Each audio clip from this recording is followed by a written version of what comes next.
প্রতিবাদে সামিল হন, তাদের মাথা তুলে কথা বলেন, এই আহ্বান আমরা আমাদের দেশের জনগণ।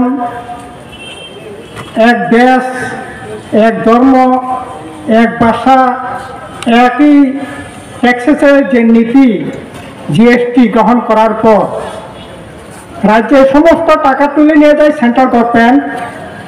ভাগ করবার সময় আমরা লক্ষ্য করছি যে সমস্ত বিরোধী দল সরকার পরিচালনা করছেন সেই জায়গাতেই সেখানে বিমাত্রক স্বভাব আচার আচরণ করছে। আর বিশেষ করে বামপন্থী যেখানে আছে সেখান তো আরো ভয়ঙ্করভাবে সেই আক্রমণ আমরা করতে দেখেছি। আমাদের রাজ্যে যখন বামফ্রন্ট সরকার ছিল তখনও আমরা দেখেছি, এখন কেরালায় বামপন্থী একটা সরকার আছে, সেখানেও একই অবস্থা আমরা দেখছি। ইদানিং কালে আরো ভয়ঙ্করভাবে সেই আক্রমণ নামিয়ে আনা হচ্ছে।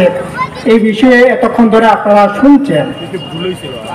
সব প্রতিকূলতার মধ্যে দাঁড়িয়েও কেরালা সরকার সমস্ত দিক থেকে, আপনার হিউম্যান ডেভেলপমেন্টের দিক থেকে, শিক্ষার দিক থেকে, স্বাস্থ্যের দিক থেকে, পরিষেবার সমস্ত দিক থেকেই ভারতবর্ষের মধ্যে এগিয়ে আছে।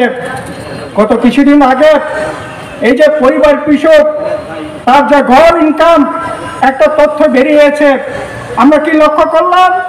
গোটা দেশের মধ্যে কেরালা যখন 2 নম্বর 3 নম্বর আছে, সে জায়গায় ত্রিপুরা হচ্ছে 26 নম্বরে।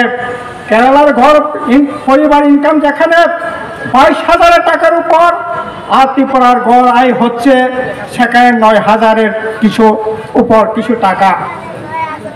এরকম সব প্রতিকূলতার মধ্যে দাঁড়িয়ে সেখানে কাজ করতে হচ্ছে।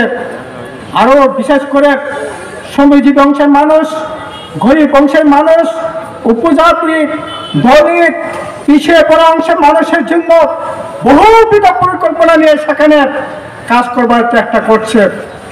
আমি গত আজকে থেকে 3-4 বছর আমাদের একটা অল ইন্ডিয়া কনফারেন্স হয়েছিল কেরালায়। আমাদের একটা হোটেলে রাখা হয়েছিল। আমাদের ওই হোটেলে ত্রিপুরার ছেলে, আসামে কয়েকজন ছেলেরা সেখানে হোটেলে কাজকর্ম করতেন, তাদের সাথে কথা বলার সুযোগ হয়েছে। কি লক্ষ্য করলাম?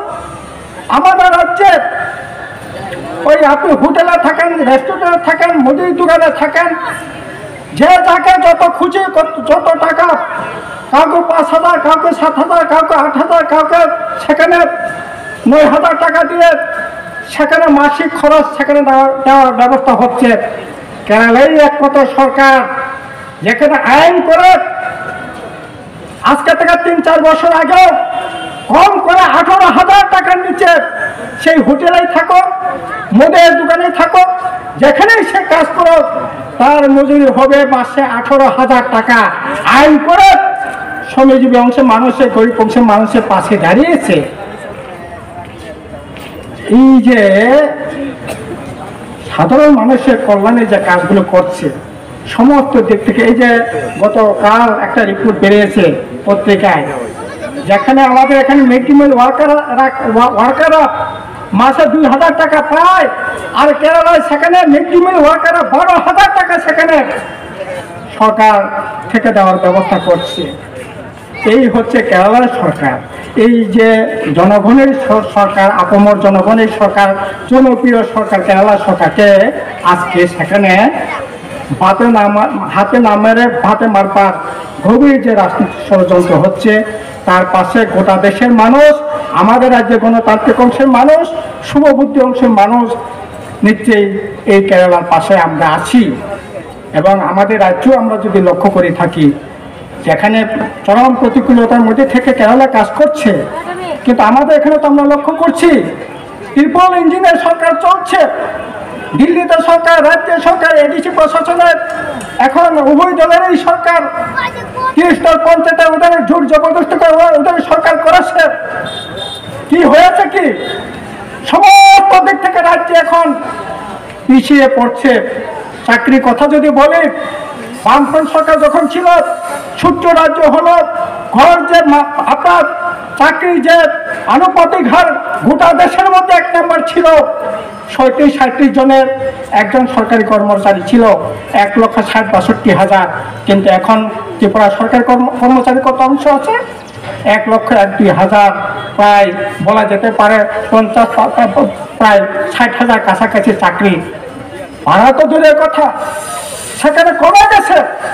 একইভাবে সামাজিক যে সমস্ত প্রকল্পগুলো আছে, 2017-18 সালের এই যে 33টা ভাতার কথা বলা হয়েছিল, সামাজিক যে সুরক্ষার কথা বলা হয়েছিল, 4,19,000 সেখানে ভাতা পাওয়ার ব্যবস্থা হয়েছিল। আর আজকে 2023-24-এ দেখা গেছে সেখানে 3,78,000, প্রায় 40,000 উপর কমেই গেছে। এই হচ্ছে মডেল ত্রিপুরা রাজ্যে। সারা দেশে এই 3টি সংগঠন, এখানে ত্রিপুরার কৃষকদের 2টি সংগঠন, কৃষক সভা এবং গণমুক্তি পরিষদ।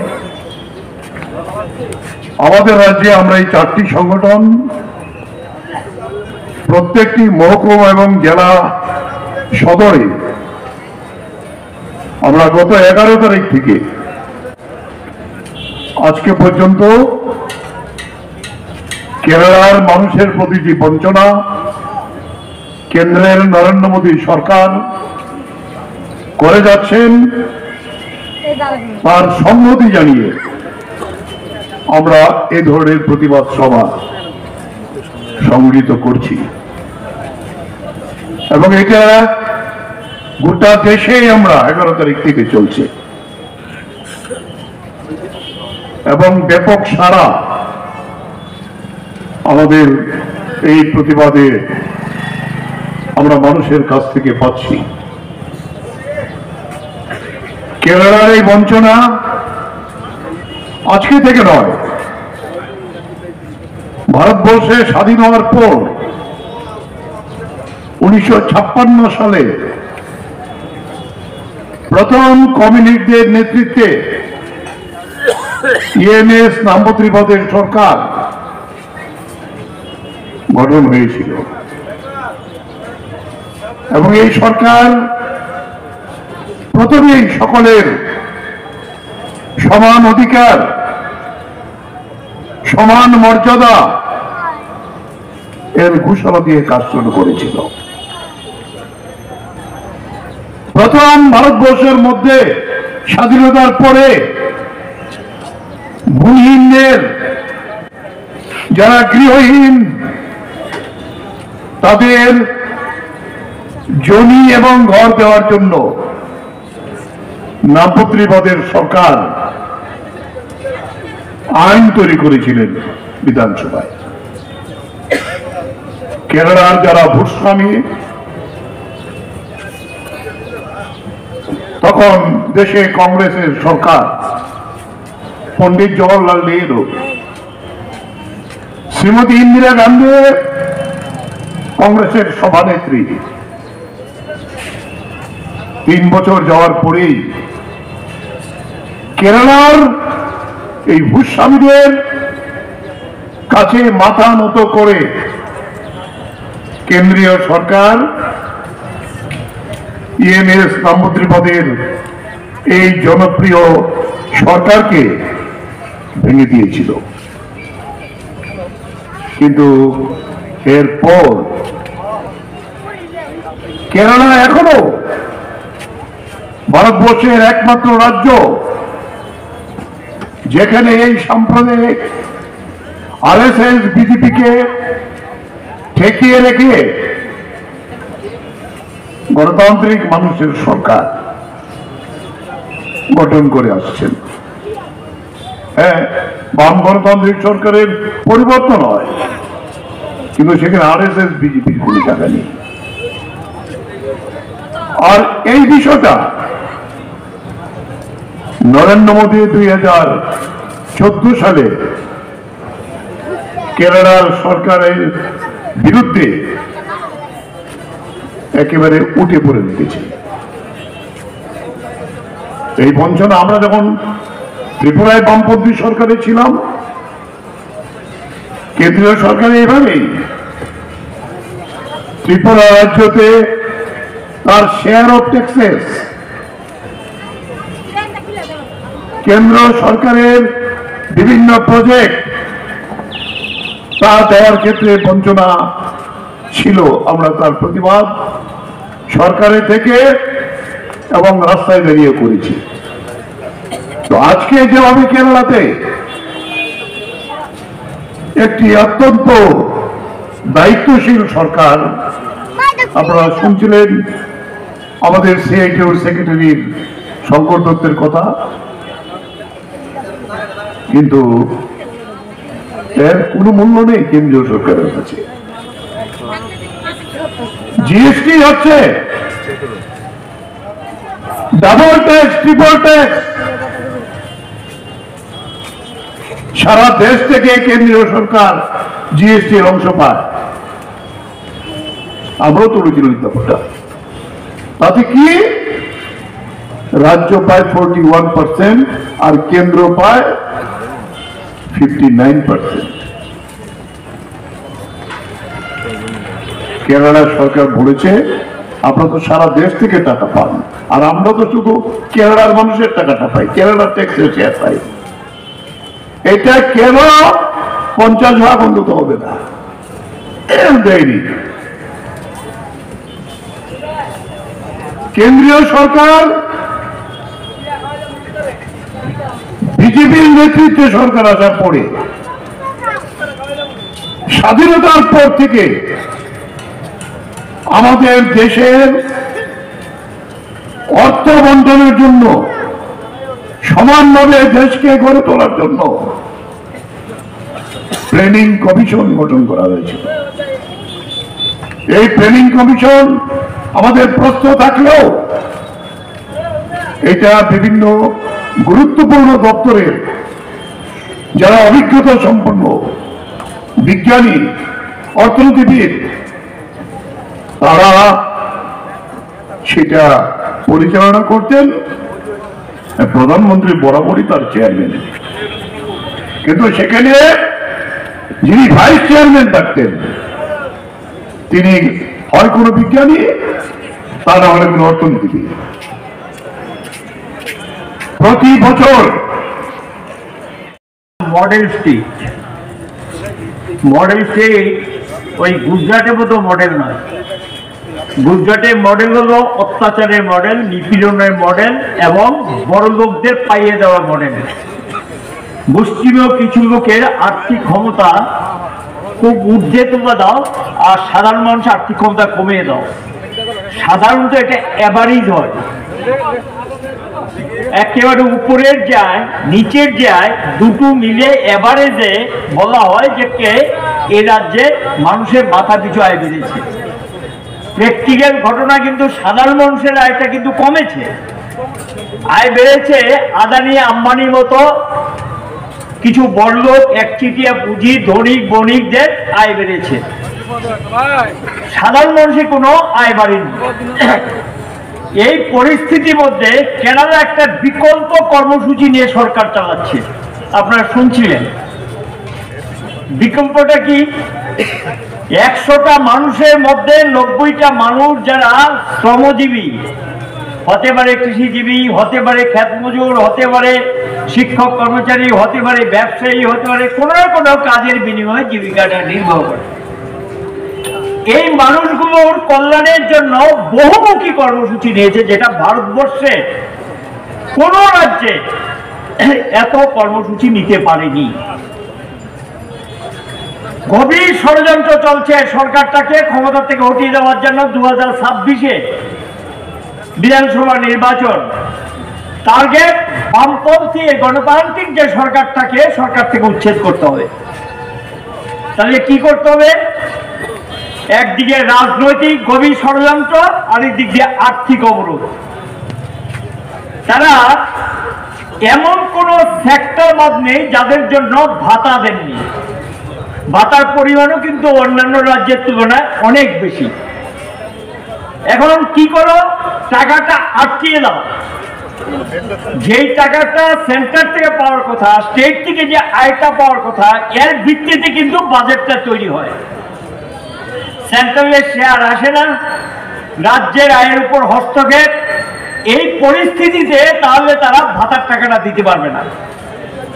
এখন অনেক ক্ষেত্রে ঠিক মতো ভাতার টাকাটা দিতে পারছেন না, এই ধরনের অবরোধের জন্য এই অবস্থা তৈরি করেছে। লোকসভা নির্বাচনের আগে যে টাকাটা রিলিজ করার কথা, প্রাপ্য টাকা বাজেটারি কমিশনে আছে, সেই টাকাটা আটকিয়ে দিলেন। লক্ষ্যটা কি? শিক্ষক কর্মচারীদের দিয়ে যাতে না দিতে পারেন। কেরালা এমন একটা স্টেট যারা রাইট টাইমে দিয়ে দিতেন। সেন্ট্রাল গভর্নমেন্ট যখন ডিএ ডিক্লেয়ার করতো, তার সঙ্গে স্টেট গভর্নমেন্টও ডিএটা দিয়ে দিতেন, এবং এখানে ডিএটাকে পেন্ডিং করে দিলেন, আর্থিক অবরোধ তৈরি করে যাতে ডিএটা না দিতে পারে। তাহলে শিক্ষক কর্মচারীদের মধ্যে ক্ষোভ তৈরি হবে। টাইম টু টাইম যে সমস্ত শিক্ষক কর্মচারীরা যারা আছে তারা যে বেনিফিটগুলো পায়, সেই বেনিফিটের যে টাকাগুলো যাতে নিয়ম অনুযায়ী দিতে না পারে, সেই ব্যবস্থা করে। অবরোধটা কিভাবে? আপনারা দেখছেন যুক্তরাষ্ট্রীয় কাঠামোকে নরেন্দ্র মোদীর বিজেপি সরকার ধ্বংস করে দিচ্ছে। ভারত মানে কেন্দ্রীয় সরকার না, ভারত একটা যুক্তরাষ্ট্রীয় ব্যবস্থাপনা। সংবিধানে পরিষ্কার লেখা আছে রাজ্যের কি ক্ষমতা, কেন্দ্রের কি ক্ষমতা। টাকা তো কেন্দ্র কিছু নিজের আয়ের তারা ইম্পোর্ট এক্সপোর্ট এবং সেস ইত্যাদি বসায়, তারা তাদের সোর্সের মধ্যে বিরাট অঙ্কের টাকা নিয়ে যায়, এবং কিছু বিষয় রেখেছে যেগুলো জিএসটি আওতার বাইরে খুব চালাকি করে। সেটা কি? যেমন পেট্রোল, ডিজেল, কেরোসিন, এই জাতীয় যে ফুয়েল যেটা আছে, তার মধ্যে বিরাট পরিমাণ টাকা সেন্ট্রাল গভর্নমেন্ট এর থেকে আদায় করে নিচ্ছে, লক্ষ লক্ষ কোটি টাকা আদায় করে নিচ্ছে মানুষের পকেট থেকে। অ্যাকচুয়াল কস্ট 1 লিটার পেট্রোলের 32 টাকা, নিচ্ছে কত? প্রায় 100 টাকা। 1 লিটার ডিজেলের অ্যাকচুয়াল কস্ট হলো 30 টাকা, নিচ্ছে কত? 80 থেকে 90 টাকা। এক স্টেটে এক এক রকম। এই যে ট্যাক্সের টাকাটা সবটা সেন্ট্রালের ঘরে গিয়ে ঢুকে, স্টেটের আছে পরিমাণে কম। এক্সপোর্ট এবং ইম্পোর্ট যা আমাদের দেশ থেকে বাইরে যায়, যা বাইরে থেকে আসে, সেখানে গিয়ে নানা ধরনের ডিউটি চার্জ তারা বসিয়ে দিয়েছেন, এটাও তাদের কোষাগারে যায়। আর স্টেটগুলো থেকে যে টাকাটা যায়, এই টাকাটা সেন্ট্রালে যায়। তার ভিত্তিতে ফাইন্যান্স কমিশন, আমাদের দেশে চতুর্দশ ফাইন্যান্স কমিশন শেষ হয়েছে, এখন পঞ্চদশ অর্থ কমিশন চলছে। পঞ্চদশ অর্থ কমিশন স্টেটগুলিকে ভাগ করে দিয়েছে, 100 টাকায় 42 টাকা পাবে। বুদ্ধিটা কি করেছে? 42 টাকা যেটা পাওয়ার কথা সেই টাকা দেয়নি। কোন স্টেটকে 30, কোন স্টেটকে 29, কোন স্টেটকে 35, কোন স্টেটকে 40-এর কাছাকাছি দিয়েছে। পুরো টাকা তারা দেয়নি ফাইন্যান্স কমিশনে। আবার এই ফাইন্যান্স কমিশনের টাকাটার মধ্যে একটা অংশ যাবে পঞ্চায়েতে, একটা অংশ যাবে শহর এলাকায়। এটা ভাগ করা থাকে, মার্ক করা থাকে যে টাকাটার মধ্যে কে কত শেয়ার পাবে। যেমন